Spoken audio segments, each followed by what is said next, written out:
wabarakatuh. Halo semuanya. Jadi di sini kita akan menjelaskan resume dengan mata kuliah Advokasi dan Komunikasi Kebijakan.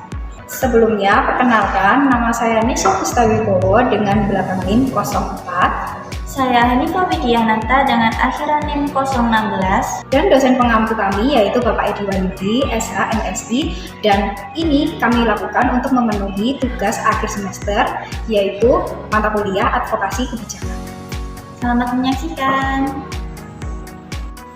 Pertama-tama, saya akan menjelaskan tentang advokasi dan komunikasi kebijakan. Dua elemen penting ini berproses untuk perubahan kebijakan publik. Advokasi adalah upaya sistematis untuk mempengaruhi kebijakan melalui lobby, kampanye, dan tekanan publik, bertujuan untuk menciptakan perubahan yang lebih adil. Komunikasi kebijakan ini juga berperan dalam penyampaian informasi kebijakan kepada masyarakat, pemangku, serta kebijakan juga dapat dipahami, didukung, dan diimplementasikan dengan baik. Keduanya saling terkait karena advokasi juga membutuhkan komunikasi yang efektif untuk membangun dukungan publik. Sedangkan komunikasi kebijakan memerlukan strategi advokasi agar pesan kebijakan dapat mencapai target yang tepat.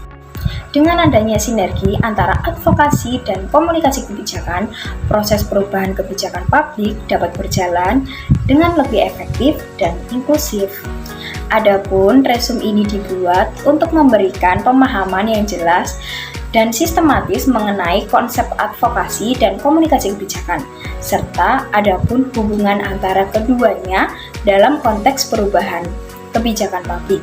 Dengan menyajikan definisi, karakteristik, dan fungsi masing-masing konsep, mahasiswa diharapkan dapat memahami bagaimana advokasi berperan sebagai alat untuk mendorong perubahan kebijakan. Sementara komunikasi kebijakan ini juga berfungsi sebagai sarana penyampaian informasi dan membangun dialog dengan pemangku kepentingan. Melalui penjelasan yang ringkas dan terstruktur, resume ini juga memudahkan para mahasiswa dalam menyerap materi, baik untuk keperluan akademik maupun aplikasi praktis dalam isu-isu kebijakan publik di era zaman sekarang. Selanjutnya, peran media dalam advokasi kebijakan. Hal ini juga meliputi media massa dan media sosial. Dan hal tersebut memainkan peran kunci dalam advokasi kebijakan publik dengan menyebarkan informasi yang membentuk opini publik dan mengawasi jalannya pemerintahan. Strategi kampanye kebijakan melalui media sosial pemberitaan berbasis fakta, artikel opini, dan kampanye digital untuk menjangkau masyarakat luas. Contohnya adalah program seperti Mata Najwa yang digunakan sebagai platform diskusi kebijakan, sementara media sosial memobilisasi dukungan melalui petisi. Dan selanjutnya adalah pembahasan yang akan dilanjutkan oleh teman saya. Baik, terima kasih atas kesempatannya. Jadi, di sini saya akan menjelaskan apa aja sih etika dan tantangan dalam melakukan sebuah advokasi. Jadi teman-teman, sebelum melakukan sebuah advokasi, kita sebagai advokat harus mematuhi berbagai etika. Salah satunya yaitu transparansi berupa akurasi data agar menghindari sebuah hoax atau manipulasi informasi. Sehingga pada saat melakukan advokasi di lapangan tidak akan terjadi kesalahan, yang dimana hal itu akan dapat berbalik kepada kita sebagai advokat. Adapun tantangan utama dalam hal ini yang berkaitan pada penyebaran informasi yang tidak sesuai, sehingga dapat merusak kredibilitas dalam sebuah advokasi, serta adanya tekanan yang dapat menghambat sebuah penyampaian pesan secara objektif. Pembahasan selanjutnya yang perlu kita tahu mengenai perbedaan antara advokasi di tingkat lokal dengan advokasi di tingkat internasional. Jadi teman-teman, advokasi tingkat lokal itu fokusnya hanya pada isu spesifik yang ada di daerah itu saja, dengan melibatkan aktor seperti LSM tingkat lokal dan pemerintah daerah itu saja.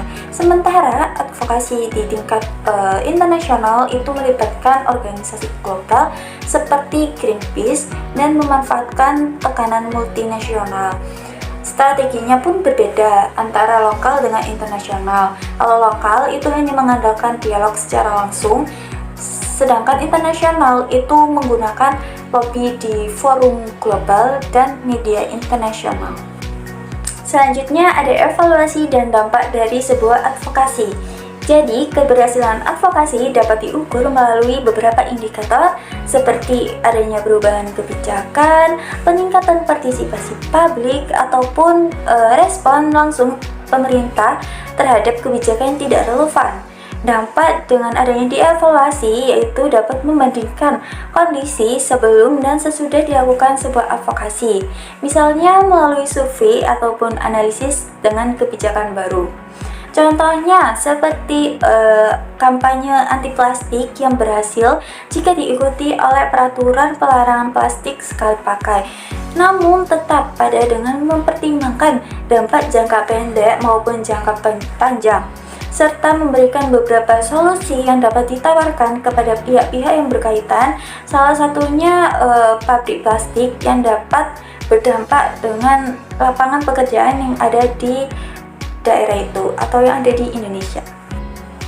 Dan yang terakhir di bagian penutup, jadi kesimpulan dari materi ini itu menunjukkan bahwa perubahan kebijakan itu sangat membutuhkan strategi untuk melakukan advokasi, serta komunikasi yang efektif itu sangat penting. Saya menjadi paham bahwa sebuah kebijakan itu dapat didorong dengan melalui pendekatan yang terstruktur. Dan pengetahuan yang baru ini juga dapat memberikan saya pengalaman agar dapat berpikir secara kritis dan aktif dalam menyikapi sebuah kebijakan yang tidak relevan di kehidupan nyata, baik di kehidupan sekarang maupun di kehidupan masa depan. Sekian presentasi dari kami. Maaf apabila ada salah. Wassalamualaikum warahmatullahi wabarakatuh. Bye-bye.